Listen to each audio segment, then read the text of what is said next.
Selain Slamet Riyadi, Letkol TNI ini juga gugur di Ambon saat bertugas menumpas pemberontakan Republik Maluku Selatan, RMS.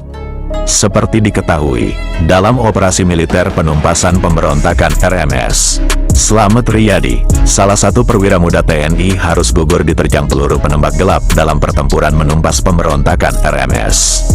Saat gugur, Slamet Riyadi masih berusia 23 tahun. Masih cukup muda.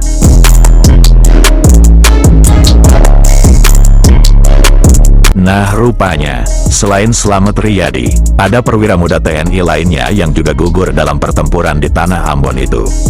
Perwira muda TNI itu bernama Sudiarto.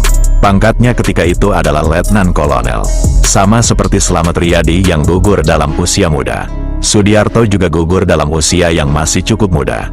Usianya ketika itu adalah 25 tahun. Sudiarto lahir pada tanggal 25 November tahun 1925. Ia merupakan anak kelima dari 7 bersaudara. Sejak remaja, Sudiarto adalah sosok yang punya prinsip. Ketika dia ditawari untuk menjabat sebagai asisten Wedana dan mantri polisi setelah Jepang menguasai Jawa, dengan tegas Sudarto menolaknya.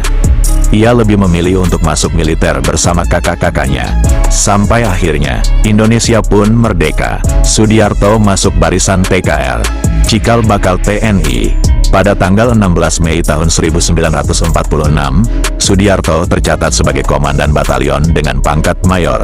Berbagai pertempuran di masa perang mempertahankan kemerdekaan ia rasakan, dikisahkan, saat pemberontakan RMS meletus. Sudiarto sebenarnya sudah tercatat sebagai calon kadet untuk mengikuti pendidikan di Akademi Militer West Point, Amerika Serikat. Tapi Sudiarto memilih diterjunkan ke medan operasi penumpasan pemberontakan RMS di Tanah Maluku. Takdir Tuhan diterimanya di medan pertempuran pada November tahun 1950. Ia gugur di Ambon dalam sebuah pertempuran melawan pemberontak RMS. Di bulan itu juga Slamet Riyadi gugur di Ambon. Sebelum menghembuskan nafasnya yang terakhir, Sudiarto yang terluka parah sempat dirawat di Walbalong.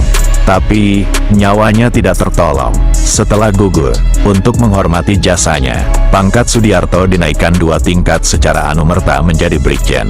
Nah, ada sebuah cerita menarik tentang Sudiarto. Dikisahkan sebelum bertugas ke Ambon, Sudiarto sempat meresmikan lahan Taman Makam Pahlawan Giri Tunggal pada tanggal 9 Mei tahun 1950. Apakah itu sebuah isyarat bahwa pengabdiannya akan berakhir di Tanah Ambon, gugur dengan gagah dalam sebuah pertempuran? Entahlah. Takdir Tuhan tidak bisa ditebak.